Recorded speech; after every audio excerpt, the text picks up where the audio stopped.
city of Cleveland, in the state of Cleveland, in the country of Cleveland. And I'm sorry what happened on Tuesday. I don't know what the hell happened, but if we do a new one like sometime next week or something. Yeah, the audio for your movie side episode seems low. Yes. Or so I might as well do Garrett Morris. Can you hear me now? Okay. Well, for some weird reason, I thought I did this, had all the list of the 16 worst movies of all time, and now you can't find your list. I couldn't find my list. I don't know what's going on with the show anyway. But I found it on a page called the Film Anti-Preservation Society. Yeah, so go to Facebook and you can read your Film Anti-Preservation Society lists. Uh-huh. Right. And these films deserve the FAPS treatment. All right. That's yeah. And I found my DuckTales shirt. It was. I figured it was at home, so we were very unprepared on Tuesday. So that's whatever. You seem circumstances right beyond now. Our control. Yes. So number 16, Cool World, or as I like to call it, Cruel World, directed by Ralph Bakshi, and he actually wanted to make this a rated R film, just like what he did with Fritz the Cat and Heavy Metal, or no, Heavy Traffic. He directed Heavy Traffic because, for some weird reason, he started in the 60s with the Terry Tunes and like the Deputy Dog. I don't know if anyone knows about him, but I think Nicktoons should do a Deputy Dog because they have the rights to it. But back to Cool World, Ralph Bakshi wanted to make it more, like how Harold Ramis and Bill Murray had that debate on Groundhog Day. Well, Bakshi wanted to make it more darker, and they said, let's make it PG-13. And it stars Alec Baldwin's ex-wife, Kim Basinger, whatever. She's not doing much. And Brad Pitt. We all know who Brad Pitt is because he went on to have quite an illustrious career. Yeah, and how I mentioned about Ren and Stimpy, with Ralph Bakshi. John Kay was part of his troupe. That's why his shows are kind of because I wouldn't be surprised John Kay would try to revamp Fritz the Cat. Okay. Because Fritz the Cat is frisky. They show cat boobs in that film, and not like real life cat boobs. Because there's like 8 of them or something. Yeah, it's a cat woman with. Well, not woman, but a lady cat. not Halle Berry, but she does show her boobs in one film. Yeah, Monster Ball. Mm-hmm. So anyway, Cool World, 16th worst movie of all time. Number 15, Home Alone 3, produced by John Hughes and starring nobody. It's now they should not have done it like this. They should have had Macaulay Culkin's brother, who played Fuller, Kieran. Yeah, Kieran Culkin, and just have his parents, Uncle Frank, and his parents moved from somewhere in Ohio to Chicago, and unfortunately, because since Uncle Frank and his wife are busy, they forget their son Fuller half the time. And so, but then they find out, and then burglars, and Harry Marv come back, but unfortunately that's not the case. We have some... new villains. New villains. Kid gets chicken pox. This is like after Christmas, but they show it on Christmas. Alone necessarily. Right. He's just... Yeah. Really. And it's because his parents are kind of dicks. Yeah, what John Hughes basically did, he took Rear Window and The Boy Who Cried Wolf and just put them in a movie. All right, yeah, that's actually a pretty good synopsis. Because, I kind of wish if we ever did talk over this movie, we got to make a lot of Jimmy Stewart comments. Yeah, that'd be... Because of the Rear Window thing. Number 14, Nacho Libre, a Nickelodeon film, which stars Jack Black. And this is not one of his best films. It's because here's the thing. This is a true story. Me and my mom and dad rented this, and because it was just Jack Black. He was being And he was pretty big at the time. This was Mhm. like his fourth or fifth feature. And he had School of Rock, but Yep. unfortunately, this one did not. This movie did not rock. Yeah, it's not only his worst movie, but probably one of the worst movies ever Yes. made. Yeah. Number 13, not another teen movie. Well, which one? Not another teen movie. Well, yeah, but which teen movie? Not another teen movie. Oh, that's the name of the movie. Who's on first? Yeah, I know. We're It stars nobody, and it's one of those films that I really do love the spoof genre. You got Airplane, you had Mel Brooks, the producers, Blazing Saddles. I kind of liked Dracula Dead and Loving It, even though many people do not. right. Mel Brooks' last One of his last film that he directed. I think. Yeah. It was his last one. that he Okay, directed. so but Life Stinks stunk a little more, so in my opinion. Yeah, I mean, what's tough with it is that we're going into the not another teen movie thing, is that even the scary movies, they kind of revamped those ideas and stuff like yeah. that. But yeah, If I ever did writing, I do want to resurrect that genre, the spoof genre, because just get some actors who did serious roles. Unfortunately, Robert De Niro will be out because he's been doing all these stupid Dirty Grandpa films, which eat. wait, they did more than one of them? Yeah, I think it's a series. I'm not sure. I don't care. All right. But that's why Robert De Niro's bitching about everything right now.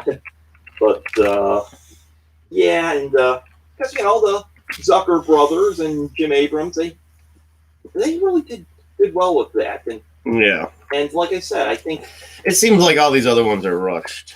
and like that's what I would try. Like I want to do like Don't Be Paul, which is like a scoop of James Bond, and it's like James Bond meets Inspector Clouseau. So that's But anyway, the 13th worst Yes, one it's- is the Not Another Teen Movie. it's just they just use all these cliches. Like all the performers are all cliche. You got the nudist foreign lady. You got the fat dopey kid. You got 3 virgins who's still virgins now. If it's like Right. We got it. It's a very poorly made film. Number 12, Sgt. Pepper's Lonely Hearts Club Band, starring a lot of people such as George Burns, Steve Martin, and unfortunately, it also stars the Bee Gees and Peter Frampton. So, Yeah, I remember watching that with you when we were kids. I don't remember that. But maybe, Didn't we? No, I don't Oh, think so. I It was swear we Magical did. Mystery Tour. Well, I remember watching it, and it was here at the house. Maybe it wasn't with you, but it was when I was a kid. Yeah, we really should talk It's a terrible movie because it's so obviously we know Sgt. Pepper's Lonely Hearts Club Band is the best damn album of all time. a great Beatles album, Mhm. and then like almost 10 years later, Yeah, several Robert years later, they Stigwood. made a movie Mhm. and it didn't have the Beatles in it. Right. The closest is Billy Preston. And, and Leonard Maltin even said this: if you can't say anything nice about the Bee Gees acting, they stop there. But I just hope they don't remake them because who would wind up being part of it? They'd wind up doing all sorts of The silly Jonas recasting. Brothers, and then Justin Bieber would be the Well, if main they were guy. smart, they'd get Justin Timberlake, but he doesn't And- always do. and, Was he the one who played Elton John, or they got somebody else to play Elton John? They right? got someone else. Yeah, when it was going to be And- Justin Timberlake, that would have worked. And they probably get CeeLo Green to play the main character, and probably get Steve Martin to play George Burns' role, and maybe get William Shatner to play Dr. Maxwell Edison, majoring in medicine. Okay, all right. Because, It's and but they in have that Lady film, Gaga in it too. yeah, they're probably And not Dave going to make a Chappelle. remake of such a terrible movie. Number 11, Howard the Duck. George Lucas. This is just a weird movie. Yeah, this was a goose egg, and this was when Cleveland was trying to get better themselves, and because the film is set in Cleveland, I don't know if it was filmed in Cleveland. I doubt it. Some shots were, you can tell. But yeah, it's like So, and this was a few years before Major League was made, Uh-huh. which shows Cleveland in a somewhat more positive light. right. Even though there's some places there that they filmed that I couldn't see being Yeah, in places in It Cleveland. was basically sandwiched. We were getting over the Kucinich default, and he's going to run for mayor. I call we'll vote for him if he runs. Again now, but yeah, it was back when he was the boy mayor of Cleveland. Yes, and that was in the 70s. So Howard the Duck was made in like 86, something like that. And he's a duck from outer space, and he and Leah Thompson run around Cleveland, and he makes her band better. Or something and it has that Ferris Bueller principle. Oh yeah, that guy's in it. And he's a pedophile in real life or something. And they show duck movies too, which is weird. And it's PG. Today be PG-13. At least, because I think they swear in it too. We're kids. Right. And the ending is Leah Thompson has sex with the duck or something too. Howard the Duck, right? Isn't that at least implied? Fuck you, ducky. Okay. Sorry, I had to say it. All right. So number 10, Super Mario Brothers, starring Bob Hoskins and some other guy. No, that's Leguizamo. Leguizamo. Yeah, he's a really good actor. Yeah, and sometimes. Then other times he's in some of the worst movies ever made. I'll be truthful, this was totally miscast. Mm-hmm. They got a British guy playing an Italian American. That's degrading. And then Leguizamo is Hispanic. And so, Leguizamo kind of passes a little bit as an Italian, but even Haskins does a fine job and sort of looks like what you would expect Mario to look like. But Luigi's a big, goofy-looking guy in the game. Why couldn't they get Danny DeVito?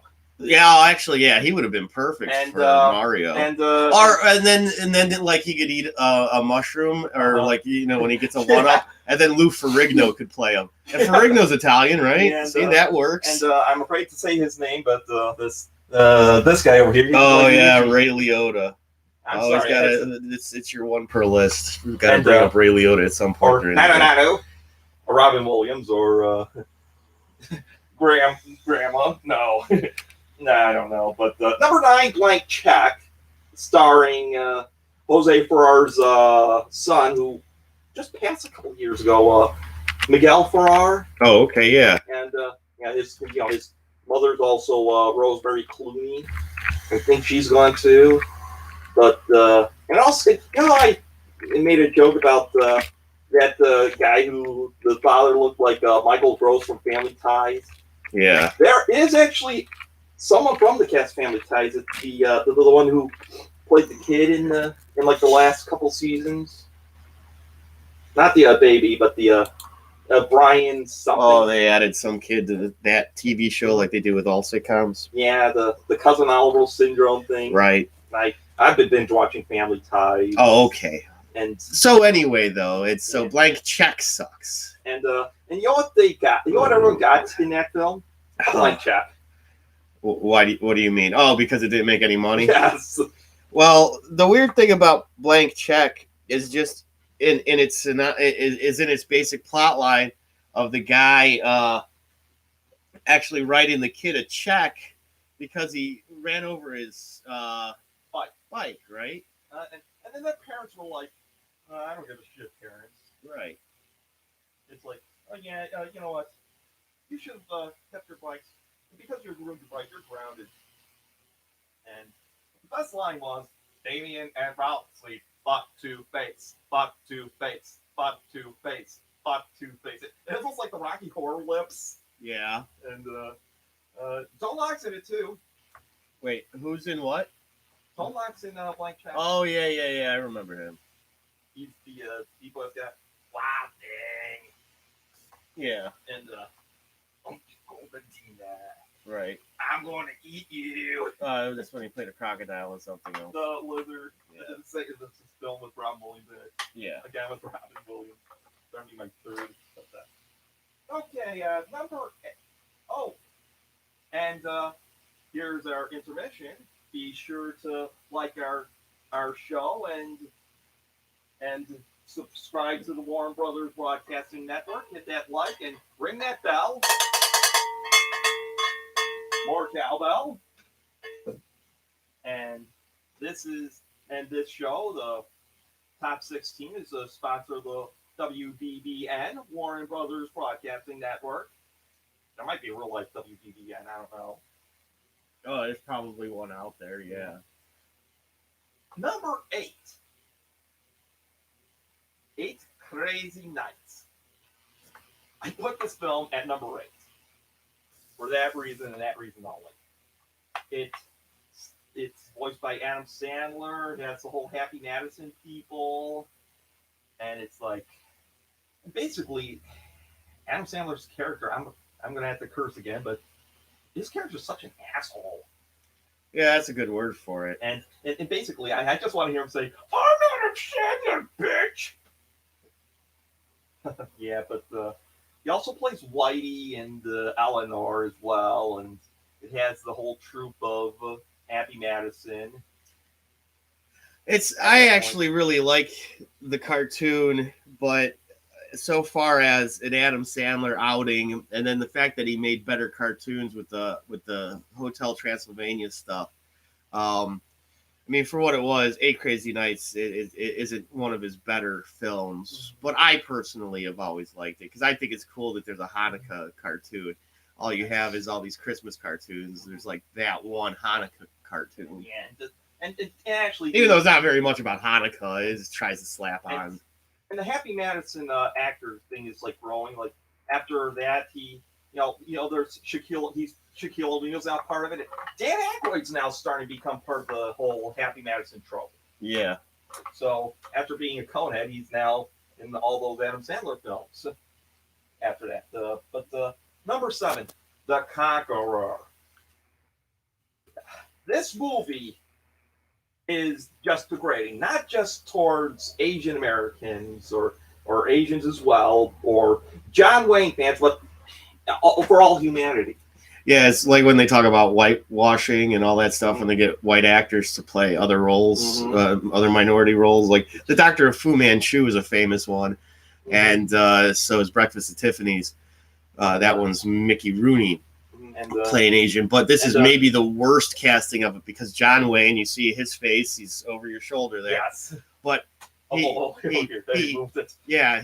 doesn't look a thing at all. Like who's the Conqueror? Genghis Khan, right? He's playing Genghis Khan, and he doesn't sound like him at all. He doesn't look like him. Like there's another movie that's Hey, Dragon Lady. Yeah, and it has Agnes Moorehead, the witch from the witchy woman from Bewitched.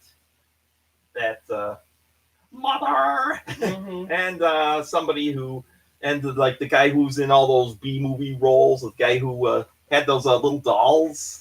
Yeah, but ultimately in Genghis Khan, yeah, it's that casting decision in and of itself. It's the most radioactive film of all time. Oh yeah, that's right. A bunch of the people got cancer.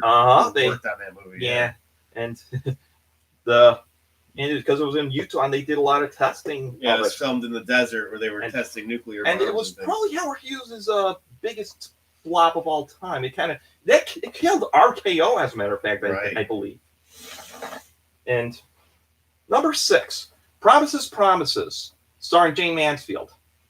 This was the first movie to contain full frontal nudity. And it was in 1963. It was between the era of the Hays Code, which ended like in the late 50s, and the start of the MPAA ratings. Okay. So. And it's Jayne Mansfield is completely nude in it. Huh? And actually, Marilyn Monroe was supposed to be the first one to have a nude film. Okay. But I wish it was Marilyn Monroe and not Jayne Mansfield. This film was censored in Cleveland. They couldn't show it. They wouldn't even film it, huh?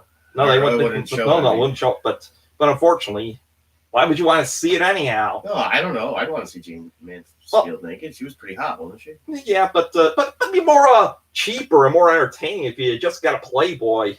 Basically. Yeah, Playboy was out by then. Yeah, like Playboy is much more cheaper, more entertaining than Promises. That's all I can say. They've got those jokes in there. So Promises is just a bad movie altogether. I've never heard of the movie Promises. And speaking of Playboy, number 5, Caligula. Oh, okay.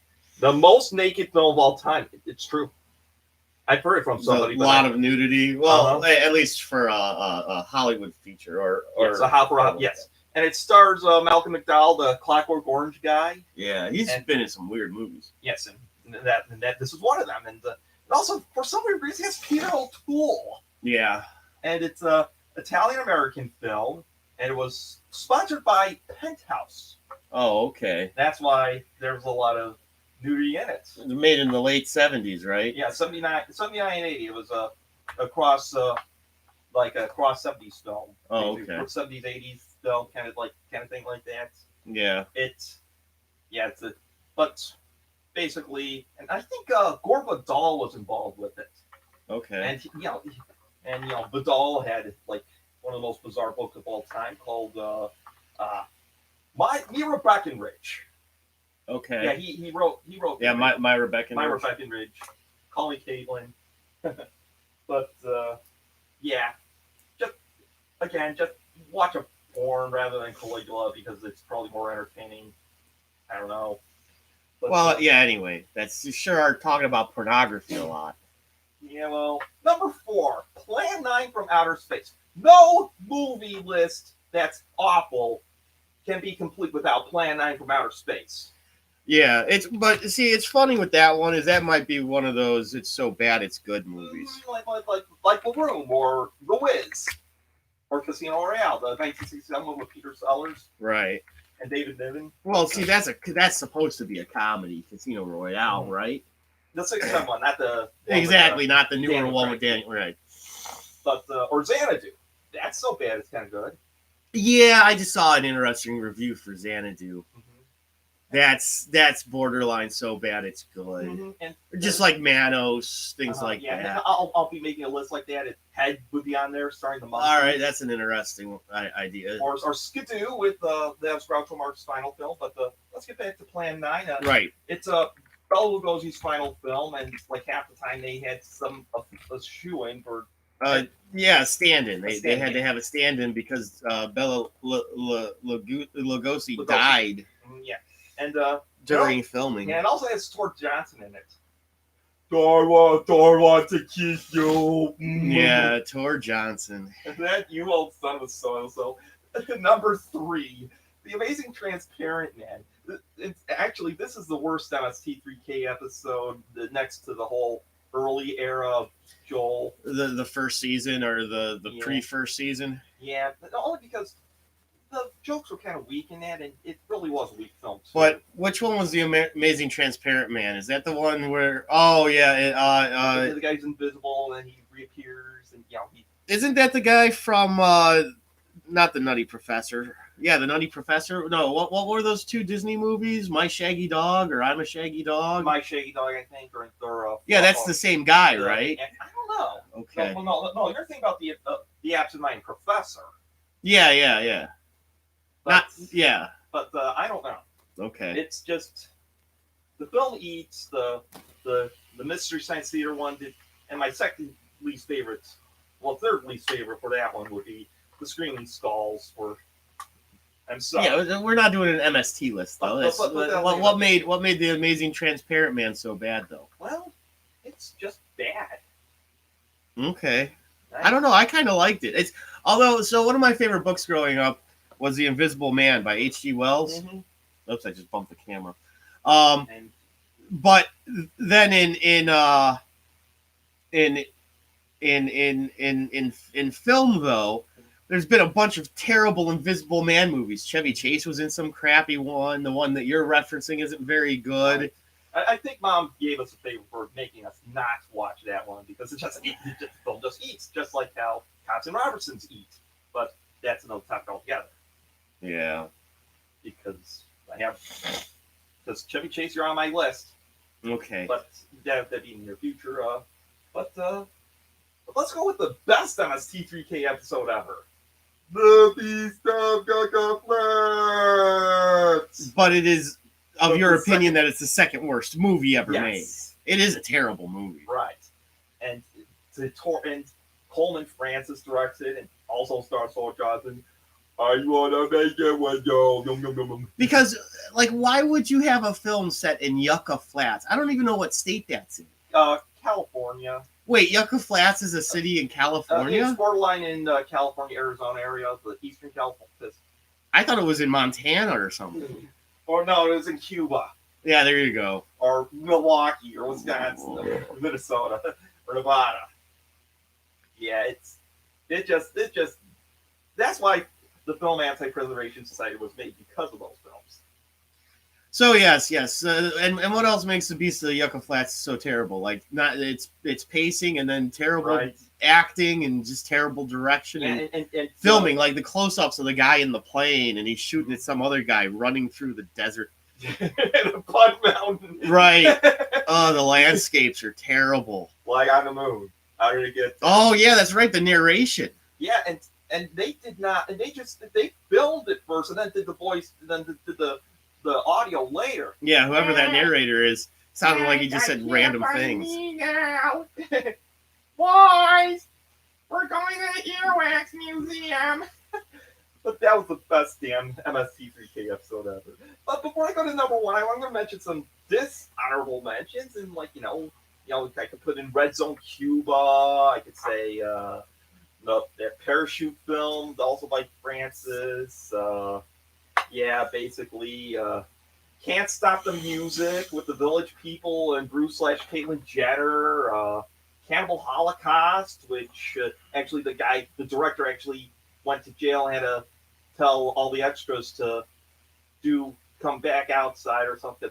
Something weird. Yeah, did someone actually die during filming, or that's the rumor? I don't know, but it was so convincing that they thought he killed killed somebody. But all creatures were harmed in the film too, unfortunately. Yeah, they actually killed animals. Yeah. That was the thing he went to jail for. I think that's what it was. Probably, but there's animal also, cruelty. Yeah, and there's also a Serbian film. Which Serbian film? A Serbian film. Well, yeah, but which one? Oh my God, who's on first? Yeah, all right. But actually, that film is worse than the number one worst film of all time. Oh wait, none of these films are as bad as the number one worst film of all time. Because if it's the number one worst film of all time, it's the worst film of all time. This is the one. Number one, Salo, also known as 120 Days of Sodom. It's directed by this final film by Pier Paolo Pasolini and starring some naked people. And everybody's just naked in it, right? Not all the time, but less than Caligula. But unfortunately, the plot, and it was based on a book by Marquis de Sade, who wound up in a French prison. And if you want a good Marquis de Sade film, I recommend Quills. Yeah. Because it shows how insane he really, really was. But in Silo, I'm sorry, Silo's a thing you keep grain in. Whatever. It's an Italian film, and right? And the fact that it's in parentheses is called 120 Days of Sodom. That's, I mean, sodomy, right? It's just right. Putting it in butts for 4 months. Yeah, that's a lot of butt stuff. And unfortunately, it's set during Nazi-occupied northern Italy, and they take 9 boys, 9 girls, and a few whores and a few guards. It's like, since we're all gonna be POWs in the end of all this because we did all these heinous crimes and then we'll just be dead. Let's just have a little vouchery just for the hell of it. Oh, instead of POWs, they were more like POSs, if you ask me. And also, there's one scene which is the most notorious, the circle shit. But obviously, this is Italian because if this was American, you know what they would have done? They would just plop baby roots in bowls and. Oh yeah, they used real poop, didn't they? No. It was a chocolate marmalade. It was dark. But they used real poop. No, like everyone would walk out, had to run out of the. They used real poop in some movie. Wasn't that one with Destiny or? The Pink Flamingo. Yeah, that's it. Isn't that real poop? Yeah, it was dog poop and she actually takes a bite out of it or something. That's a weird film, and also. Right, it didn't even make your list. Well, the 70s had a buttload of weird films. One of them. Buttload. Yeah, just like in 120 Days of Sodom. Right, and actually, Pasolini actually got killed after they killed some like 17-year-old prostitute guy. Like he probably watched the film and wanted his money back. They're called liras in Italy, but he couldn't. So he's like, oh, okay, that's it. All right, that's it. I'm taking out the rock guitar. Boom. All right. And also, most Italians, I know we have family that came from Italy. Yeah. They're probably from part of France and the Balkans, but proud of our Italian heritage sign right up top. Right over here. Parking for Italianos only. We're it says 1492 on it because. Columbus. or he's now a curse word, unfortunately. We don't have to get it now. Okay, but yeah, but they were great in the arts. Michelangelo, Leonardo, Donatello, Raphael. There you have some great. Casey Jones, that rat guy who taught them all their stuff. Oh, that's the Teenage Mutant Ninja Turtles. See where I got from that? Yeah, I know. I was trying to help you out. And music, the Pavarotti, Verdi, Bocelli, that blind guy, that's Andrea Bocelli, I think. Yeah. They had great music, and there's also food. Oh my god, best. They have Italian cuisine, like almost everything except for they only have one problem. They're not that great in filming. There are some good Italian films, don't get me wrong, like Allegro non Topo, which I'd like to watch, which is like a parody of Fantasia. And people made a big deal out of Life is Beautiful. That was nice. It's also it won an award. Once Upon a Time in Italy. Yeah. Even Italian American filmmakers like that Scorsese guy. That Martin Scorsese, so right. Frank Capra, no, not Mario Puzo, but Francis Ford Coppola. But there are a lot of Italian productions. We've seen them in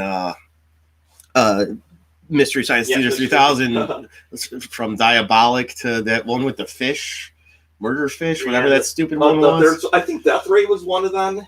Danger Death Ray was. Danger Death Ray. Yeah, I was thinking of Laser Blast. Yeah, no, I think that was American. Yeah, that's American. But yeah, there's.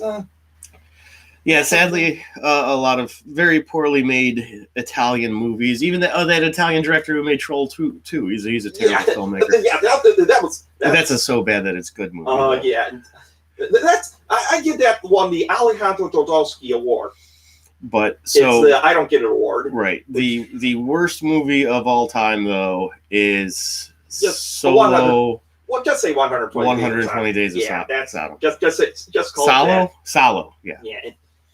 I don't recommend the film unless you have extreme enemies. No, right. Yeah. And but right, it's because you probably might get hit by a car if you watch it. But no. But nah. So that's it for this episode. Yep, 16 worst movies of all time. Now for our little teaser for next week. Since Disney's on everyone's lip right now, and I'm sure DuckTales, because they're gonna wrap up production. The 2017 version, it's the 87 one, I'm sure, but yeah, they've been talking about Disneyland, like getting rid of a lot of stuff, and like they're losing money. They may be buying MGM or Warner Media might buy Disney or Paramount or stuff like that. Yeah. But so the 16 reasons why Disney sucks, or as I like to say, 16 reasons why Disney eats. Oh, that'll be a pretty interesting passage. He loves chili, but yeah, so it's going to be. So stay tuned and don't forget to watch our show, the Movie Sign Show, which will be Pot Film. Yeah, that's on Tuesday. And we'll see how this episode goes. So audio sounded fine for the most part in my earphones. Okay. There was I don't know if it was the phones themselves because of the connection there. Yeah, well, that might be something I gotta get a new piece. So I am Paul, Mr. Cleveland Warren, living in the city of Cleveland, living in the country of Cleveland, living in the state of Cleveland, living in the United States of Cleveland. All right, and almost clear. Now we're clear.